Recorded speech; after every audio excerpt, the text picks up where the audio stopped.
Bonjour à tous, je vous propose aujourd'hui un exercice donc sur les modules. 8 calculs, ça me permettra de vous rappeler toutes les formules qu'il faut connaître sur cette notion relative au complexe. Donc on est parti. Alors qu'est-ce qu'il faut savoir sur un module? Tout d'abord, comment est-ce qu'on peut calculer? Alors, tout part de la forme algébrique d'un complexe, donc la forme A plus IB, avec A et B, deux réels. Ce qu'on appelle le module de Z, c'est un nombre réel, c'est la racine carrée de A2 plus B2. Donc déjà, première chose, le module, c'est un nombre positif. Toujours. C'est supérieur ou égal à 0, c'est donc un réel. Ça, c'est important. Le module de Z est un réel qu'on calcule, qui est toujours supérieur ou égal à 0 et qui graphiquement peut s'interpréter comme une longueur. Effectivement, si on prend le point M d'fx Z, eh bien, dans ce cas-là, le module de Z, ça correspond à la longueur OM. Donc ça nous permettra à chaque fois de rappeler que le module, c'est un nombre réel, positif ou nul. La seule fois où il vaut 0 d'ailleurs, c'est quand Z est égal à 0. Alors ça donc c'est la définition. Et cette définition elle sert à calculer des modules quand on a une forme algébrique.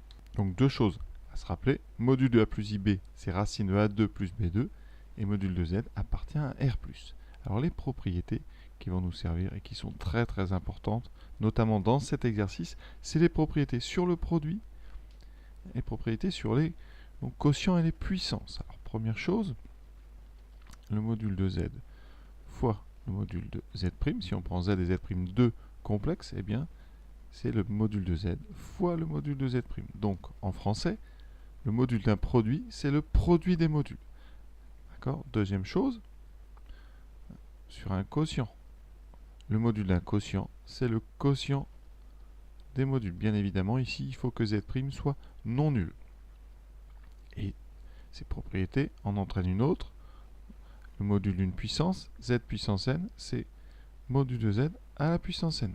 Évidemment, il faut ici une puissance entière, un positif, donc n appartient à n. Ici, Z' est différent de 0. Et là-haut, A plus A et B sont donc réels. Donc voilà déjà toutes les choses qui vont nous servir. Une dernière qu'on n'utilisera pas ici, le module d'un conjugué, c'est le même que le module du complexe. Donc ça ne pose pas de problème. Le module passe très bien à la conjugaison. Donc voilà, tout ça maintenant, eh bien, on va s'en servir.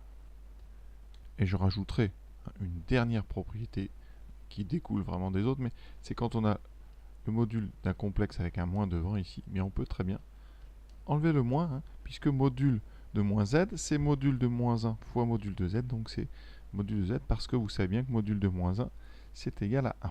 Donc on est parti. Alors première question, donc z1. Le module de z1, c'est donc le module d'un cube. Alors si vous regardez bien toutes les propriétés qu'on a vues, eh bien, il y en a une qui nous intéresse, c'est le module d'une puissance. Ici, c'est un complexe puissance 3. Donc, d'après ce qu'on a dit, ça sera égal à module de 2 plus 3i au cube. La puissance aura de sortir du module.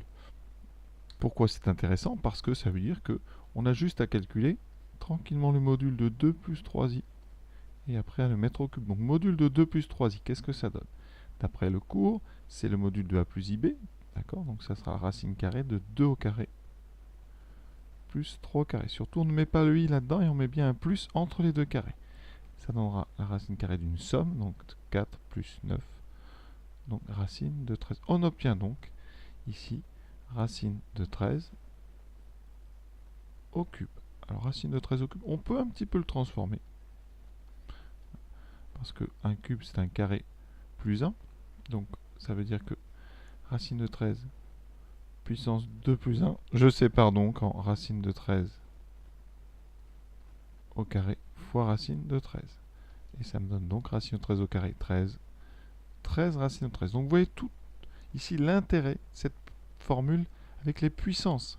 Parce que si on avait dû calculer au cube, il aurait fallu que je calcule 2 plus 3i au cube, et donc ça prend beaucoup de temps, alors que là, vous voyez, très rapidement, on a trouvé racine de 13 au cube. Z2. Maintenant, donc module de Z2, c'est donc module de moins 5i fois 7 moins 3i On a donc ici à l'intérieur tout un produit, donc moins 5i fois 7 moins 3i, donc j'utilise la propriété sur le produit, ça fait module de moins 5i fois module de 7 moins 3i. Alors module de moins 5i, alors si vous voulez vous pouvez tout de suite enlever le moins comme j'ai dit tout à l'heure, donc ça revient à module de 5i fois donc le module de 7 moins 3i. Alors ça c'est racine de 7 au carré plus moins 3 au carré. Le moins étant au carré, on va écrire juste 3 au carré. Évidemment ici c'est un plus, c'est très très important. Module de 5i, ça fait 5, d'accord, fois racine donc de 49 plus 9, donc 5 racine de 58. Alors ici, petite précision, on va l'écrire dans les formules. Quand on a un complexe qui s'écrit, qui est un imaginaire pur et qui s'écrit IB, eh bien son module, c'est tout simplement la valeur absolue de B. D'accord? C'est là où le module et la valeur absolue se complètent. La valeur absolue, c'est tout simplement le module qu'on utilise ici sur des réels. Alors pour les complexes, bien évidemment IB, c'est pas une valeur absolue, mais le résultat sera la valeur absolue de B. Donc ici on a 5i, donc ça sera valeur absolue de 5, donc 5. Je répète donc ce que je viens de dire, parce que c'est important. Si on a module donc de 7i, d'accord, vous n'avez pas besoin de tenir compte de i. Pourquoi? On peut l'expliquer aussi autrement, parce que ça fera module de 7 fois module de i. 7i c'est un produit, et module de i, on sait que ça fait 1. Donc ça donne 7. Donc, comme j'ai dit, quand on a un complexe ici qui est un imaginaire pur, par exemple moins 5i, eh bien, ça reviendra à la valeur absolue de moins 5, donc 5. On obtient de toute façon toujours un réel positif. Si dedans on a un réel tout seul, par exemple module de moins 7, eh bien ça revient à faire une valeur absolue, la valeur absolue de moins 7, donc valeur absolue de moins 7 qui donne 7, bien évidemment. Donc ici, si on fait module de A, on trouve valeur absolue de A. Vous voyez, en fait, c'est le même symbole. La valeur absolue et le module sont confondus sur les réels. Pour Z3, on a un quotient tout d'abord, et en haut, on a un produit. Donc ici, on peut en deux étapes dire que c'est donc le module de 2i fois 3 plus 5i divisé par le module de 3i plus 4. Ça, c'est la propriété. Ici, la deuxième, le module d'un quotient, c'est le quotient des modules. En haut, on a un produit, donc on peut séparer ici en module de 2i fois module de 3 plus 5i divisé par module de 3i plus 4. Ça, eh bien, on a d'abord module de 2i. On vient d'en parler, c'est un imaginaire pur, donc ça devient... on gardera juste la valeur absolue de 2, c'est-à-dire 2. Ensuite, fois eh bien, le module de 3 plus 5i, qui est donc 3 au carré 9 plus 5 au carré 25, toujours une somme, divisé par donc la racine carrée, 3 au carré 9 plus 4 au carré 16. Toujours une somme de deux nombres positifs. On obtient 2 fois racine donc de 34 sur racine de 25. Alors 34 on peut rien y faire, mais 25 c'est le carré de 5, donc ça fait 2 racine de 34 sur 5. Qu'on peut écrire 2 cinquièmes de racine de 34. Donc voilà cette troisième question. Petite précision, vous pouvez tout vérifier avec une calculatrice. Je vais le faire juste pour ce complexe. Comment on fait ça? Eh bien, il faut donc aller chercher le menu sur la Casio. Alors, je ferai la Texas après. Le menu complexe. Dans Options, ici, vous avez complexe. Et là, bon, vous avez I, apps. Et justement, le mot apps, ici, c'est le module. Donc, on va s'en servir. Donc, on fait module de... Et vous écrivez tout votre complexe. Donc, 2, le I est ici. 2I fois 3 plus 5i, voilà, divisé par 3i plus 4. On ferme la parenthèse du module, on calcule. Alors ici, sur ce modèle que j'ai là, j'ai pas le modèle, il ne marche plus. Sur les nouveaux modèles, vous aurez directement 2 cinquièmes de racine de 34. Je vous montrerai ça sur la Texas.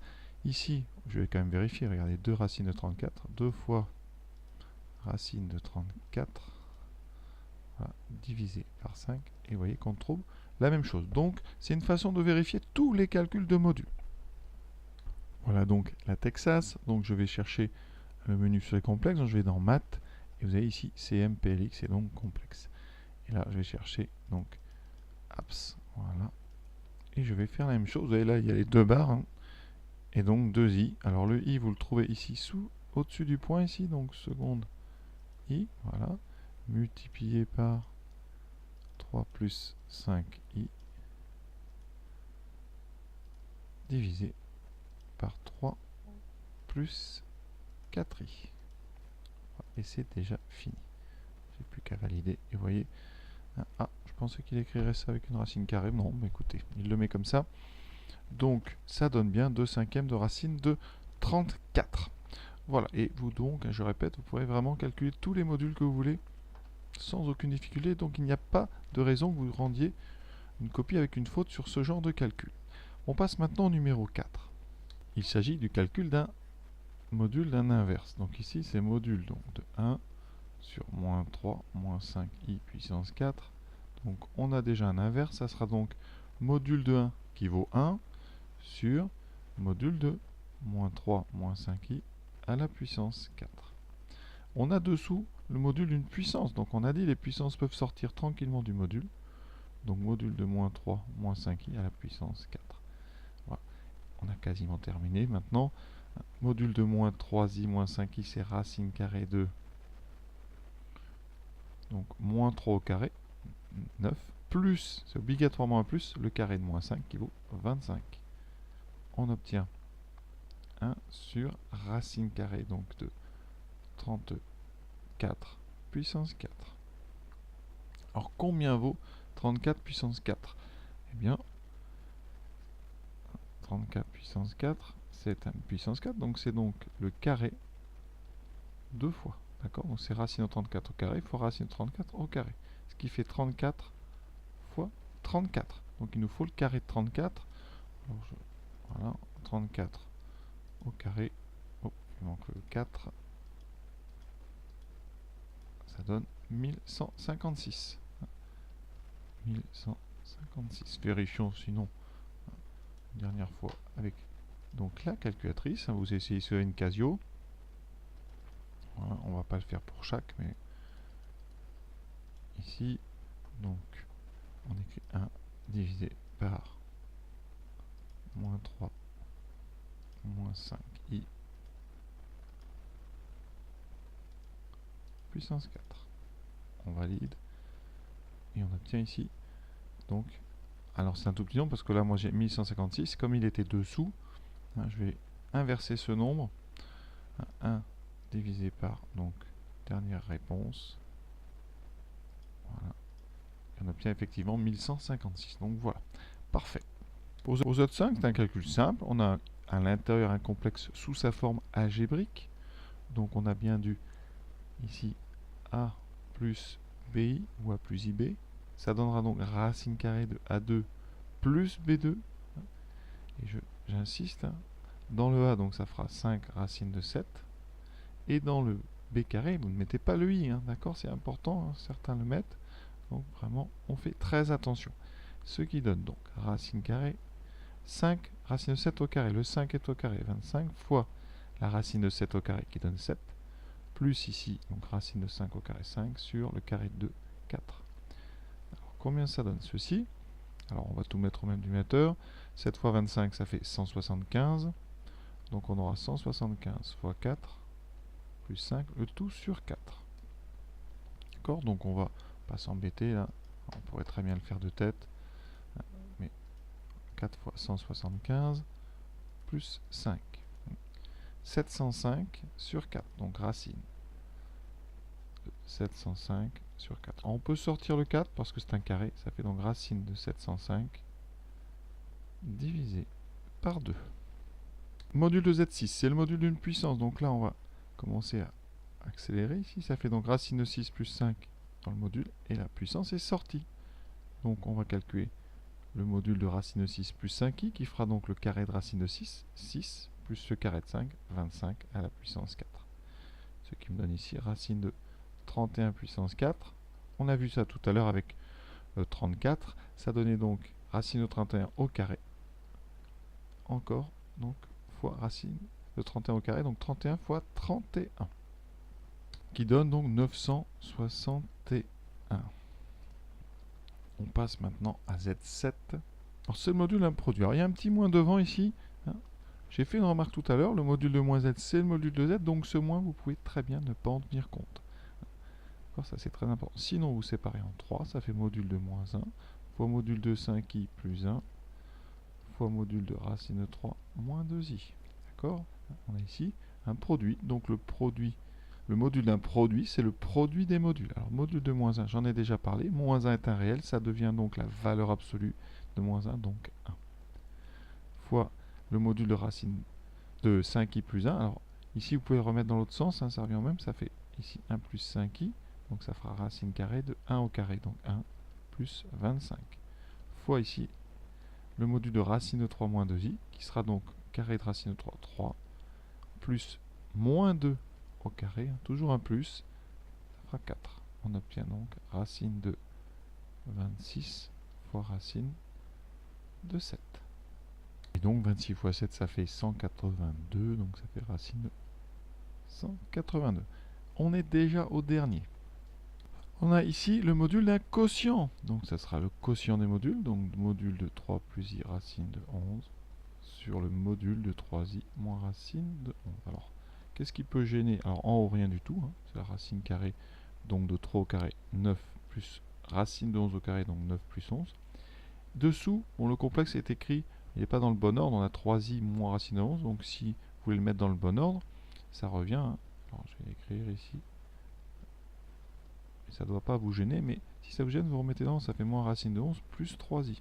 D'accord? Donc ça sera la racine carrée de la partie réelle, donc moins racine de 11 au carré, ça fera 11, plus le carré de 3. Mais sinon, ne vous embêtez pas, ici, la partie imaginaire, donc au carré, ça fera 9, plus la partie réelle au carré, donc moins racine de 11 au carré, qui fait 11. On obtient, vous voyez, en haut, racine de 20, divisé par racine de 20, il reste 1. L'exercice est donc terminé. Voilà, j'espère que ça vous a plu. Ça permettait de faire un bilan sur toutes les propriétés qui permettent de calculer des modules rapidement quand on a comme ça des formes algébriques avec des puissances, des quotients ou des produits. Voilà, à très bientôt.